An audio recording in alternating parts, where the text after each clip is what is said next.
شادی کی تقریب میں ایک صاحب اپنے جاننے والے آدمی کے پاس جاتے ہیں اور پوچھتے ہیں کیا آپ نے مجھے پہچانا؟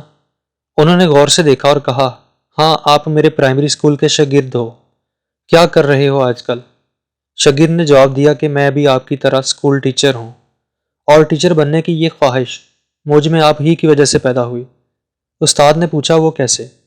شاگرد نے جواب دیا آپ کو یاد ہے کہ ایک بار کلاس کے ایک لڑکے کی بہت خوبصورت گھڑی چوری ہو گئی تھی اور وہ گھڑی میں نے چرائی تھی۔ آپ نے پوری کلاس کو کہا تھا کہ جس نے بھی گھڑی چرائی ہے واپس کر دے۔ میں گھڑی واپس کرنا چاہتا تھا لیکن شرمندگی سے بچنے کے لیے جرأت نہ کر سکا۔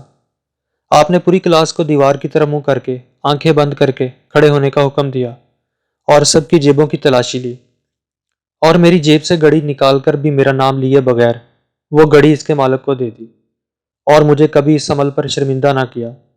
میں نے اسی دن سے استاد بننے کا تہیہ کر لیا تھا۔ استاد نے کہا کہ کہانی کچھ یوں ہے کہ تلاشی کے دوران میں نے بھی اپنی آنکھیں بند کر لی تھی اور مجھے بھی آج ہی پتہ چلا ہے کہ وہ گھڑی آپ نے چرائی تھی۔ کیا ہم ایسے استاد بن سکتے ہیں جو اپنے اعمال سے بچوں کو استاد بننے کی ترغیب دے سکے، نہ کہ چھوٹی چھوٹی غلطیوں پر بچوں کو پوری کلاس کے سامنے شرمندہ کریں؟ شکریہ۔